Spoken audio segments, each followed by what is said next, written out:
Need ammunition.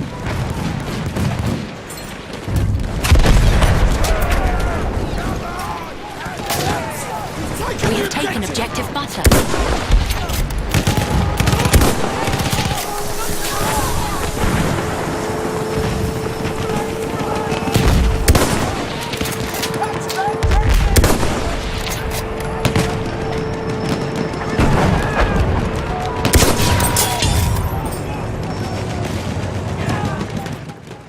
Playing as an effective scout can be frustrating at first, but when you get into the sniping groove, it is an incredibly satisfying class to play.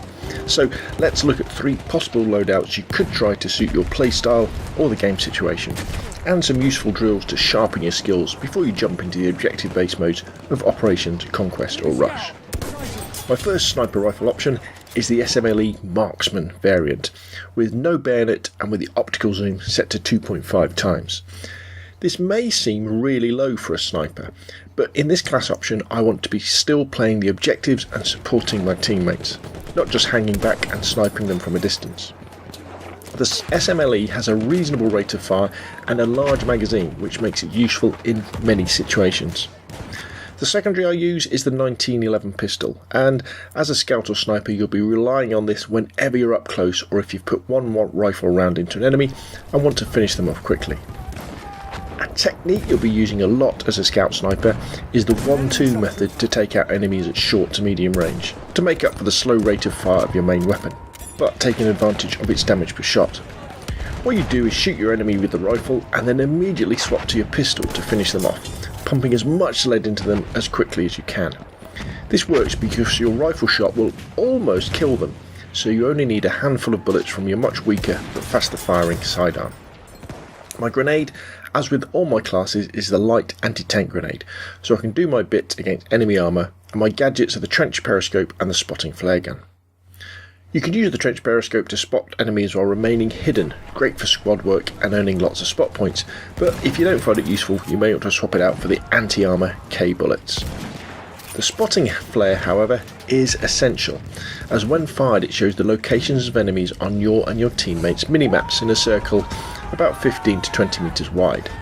The trick with the flare is not to fire it up in the air, but into the ground near the centre of an objective, say by a flag in Conquest or into the ground of a house you and your teammates are trying to clear. I use the same gadgets on all my scout loadouts, so I never get confused, well, almost never get confused, about what I'm selecting with my D-pad, which I think is essential in the heat of battle.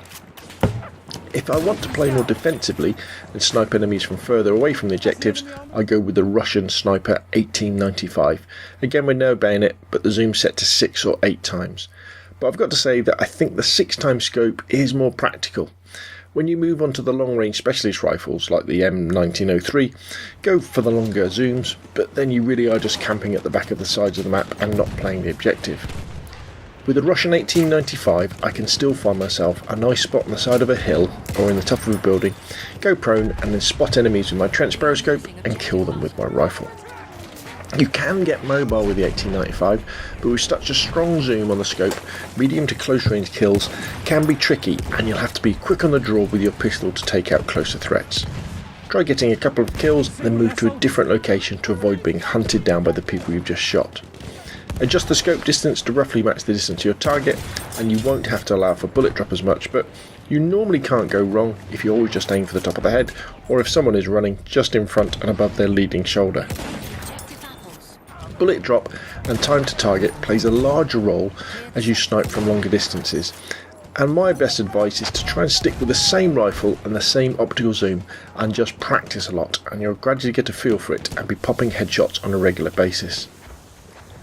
If I want to get up close and personal with a sniper rifle, I'll choose the Gewehr 95 Infantry with no bayonet, normal iron sights and the zoom set to 2 times.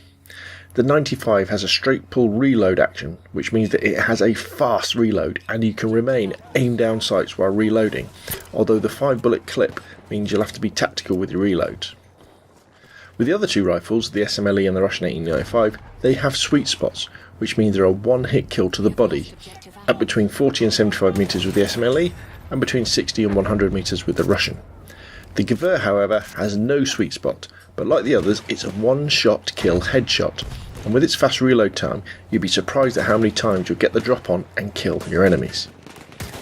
To sum up our 3 rifle options, it's the SMLE for general purpose sniping while still playing the objective, the Russian 1895 for playing a defensive style a little bit further back, and the Gewehr 95 when you want to get up close and personal. To practice with your weapons, jump into Team Deathmatch and use the mini-map to judge where the enemy team will be and coming from, then get into flanking positions where you can pick them off as they go past. Make sure you give yourself plenty of room when you go around corners, as you simply can't compete with the SMGs and LMGs up close. And try and aim for the upper body and head to increase your chances of a one-hit kill, but as ever be ready to whip out your pistol to finish enemies off. The key to being successful is centering. By that I mean keep very close attention to the aim marker in the middle of your screen as you're moving around. You always want to keep that where you think the next enemy will be.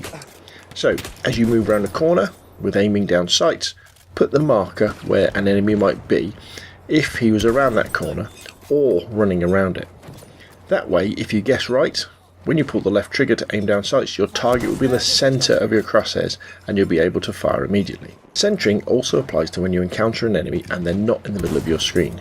Before you aim down sights, use your left stick to get them in the middle and then aim down the sights, because it's a lot faster than aiming down sights and then adjusting. To make fine adjustments when you're looking through your scope, again use the left stick rather than the right, as it is much less sensitive. Use your flare to tell you exactly where enemies are so you can get the drop on them, and remember ammo packs and crates will top up your supply if you run out. Practicing to become a better sniper using Team Deathmatch can be a grind and very disheartening at first, but you'll gradually start to understand that as a sniper you need to find the spots on the map and use the tactics that play to your class's strengths. Finding the high ground is a good option, but make sure your silhouette doesn't stand out to attract enemies. Hide in the shadows of buildings and walls. Never take the direct route towards where you think the enemies are, always be flanking around, but keep an eye on those direct routes to look for easy kills. Once you've played a few rounds, you'll start to get used to the different rhythm when you're playing as a scout sniper, whether it be the more aggressive Gewehr 95 or a more defensive Russian 1895, or with a general purpose SMLE. You'll never get to the top of the leaderboard playing Team Deathmatch with a sniper rifle, but I consider coming out positive a success. But it will prepare you for the larger Battlefield 1 modes.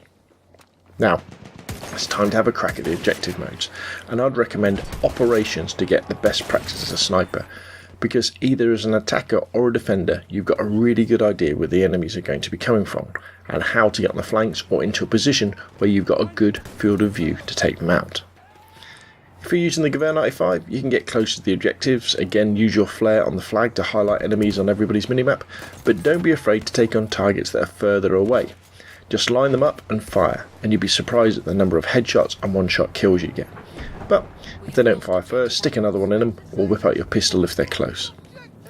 With the SMLE and the Russian 1895, you can hang back a bit if you like, or get on the flanks and use your trench periscope to spot enemies, and then whip out your rifle to kill them. Alternate locations on the map, try and get into little nooks and crannies with a good view, and make sure you practice shooting while prone and standing up, and just keep on trying. As with the Team Deathmatch training, you'll gradually get into the rhythm of the weapons, and probably really start to enjoy using sniper rifles.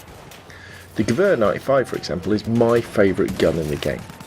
Not because I do the best when I'm using it, but I find it immensely rewarding to take down enemies with a real World War I rifle, rather than with the automatic guns which may have been around in World War I but weren't as commonplace as they are in the game. Okay, so I hope I've helped and that's got you started on the road to enjoy playing the Scout Sniper class in Battlefield 1. Remember, if you've got any questions or comments, please put them down below. Hit like if you enjoyed the video and subscribe if you'd like to see more of the same. Thank you very much for watching, and I'll see you again soon.